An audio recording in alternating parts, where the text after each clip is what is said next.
ایک دفعہ کا ذکر ہے کہ ایک گھر میں بہت سارے جانور رہا کرتے تھے۔ گھر کی مالکن ایک بڑھیا تھی جسے پرندے اور جانور پالنے کا بے حد شوق تھا۔ مالکن بڑھیا کو جب کہیں سے کسی جانور کا بچہ مل جاتا تو وہ اسے بڑے پیار سے اپنے گھر میں رکھ لیا کرتی۔ وہ اسے اپنے بچوں کی طرح پیار کرتی اور خوب دیکھ بھال کیا کرتی۔ ایک مرتبہ اسے بطخ کا بچہ تحفے میں ملا۔ وہ کافی چھوٹا اور پیارا تھا۔ مالکن بڑھیا نے اسے ایک ڈبے میں بند کر دیا کہ کہیں دوسرے جانور خصوصاً بلی کسی نقصان نہ پہنچا دے۔ وہ وقت پر اس کے لیے خوراک کا بندوبست کرتی، اس کا بڑا خیال رکھتی۔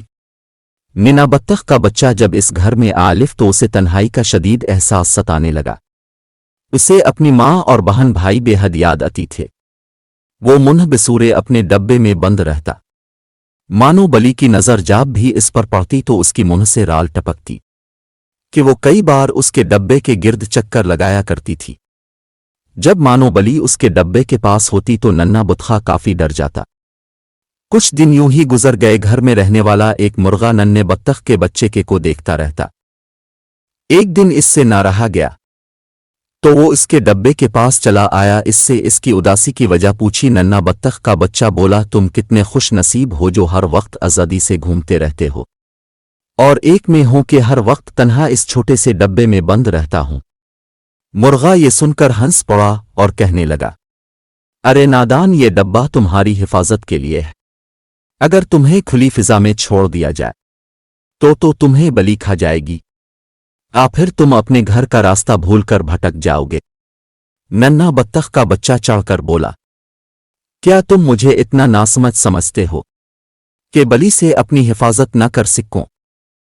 پھر تمہیں میری یادداشت پر بھروسہ نہیں۔ مرغا ہنستا رہا اور بولا، تم اپنی عمر سے کچھ زیادہ ہی تیز بھاگنا چاہتے ہو۔ ننا بطخ کا بچہ اس کی ہنسی پر چڑھ گیا اور تنگ الف کر بولا، میاں مرغے، تم ازد ہو اسی لیے میرا مذاق اڑا رہے ہو۔ میں تنہا ہوں، میرے بہن بھائی مجھ سے جدا ہے اور یہاں بے بسی کی زندگی بسر کرنے پر مجبور ہوں۔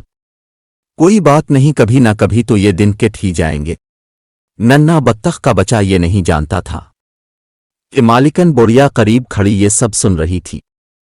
اسی ننے بطخ کے بچے کی باتیں پر بڑا دکھ ہوا۔ اس نے فیصلہ کیا کہ اسے اپنے پاس رکھنا درست نہیں۔ اس نے ڈبہ ہولا اور بولی، ننے میاں، تمہیں اس بات کا کلک ہو رہا تھا کہ تم قید میں ہو، لو میں نے تمہیں آزاد کر دیا۔ تم تمام گھر میں پوری آزادی سے گھوم پھر سکتے ہو، اور بی مانو، تم بھی کان کھول کر سن لو، اگر ننے میاں کو کوئی نقصان پہنچا تو میں تمہیں ہمیشہ کے لیے اپنے گھر سے نکال دوں گی۔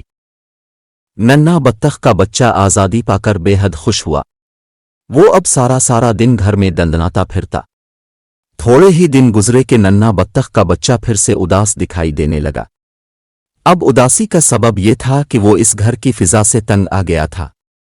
اسے گھر بھی قید خانے جیسا نظر آنے لگا۔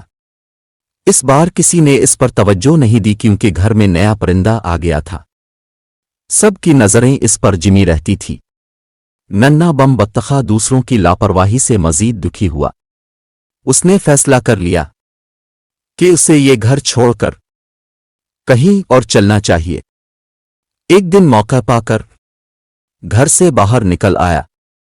جب وہ گھر کے صحن کا عبور کر رہا تھا کہ اسے مینڈکوں کا گول دکھائی دیا جو قریبی تالاب میں رہتے تھے۔ مینڈکوں نے اسے دیکھ کر ٹر ٹر ٹر کی آوازیں نکالی۔ ننے بطخ کے بچوں نے ناگواری سے انہیں دیکھا۔ ایک مینڈک گلا پھاڑ کر بولا، ننے میاں کدھر جا رہے ہو؟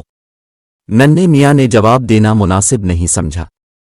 دوسرا مینڈک جلدی سے بولا، ننے میاں باہر مت جاؤ ورنہ راستہ بھٹک جاؤ گے۔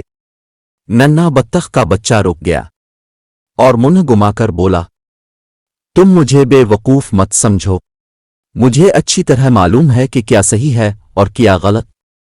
مینڈکوں نے کندھے اچکائے اور واپس تالاب میں چلے گئے۔ ننے بطخ کے بچے نے کسی کی بات نہ سنتے ہوئے گھر کا صحن عبور کر لیا اور وہ گھر کے باہر گلی میں نکل آیا۔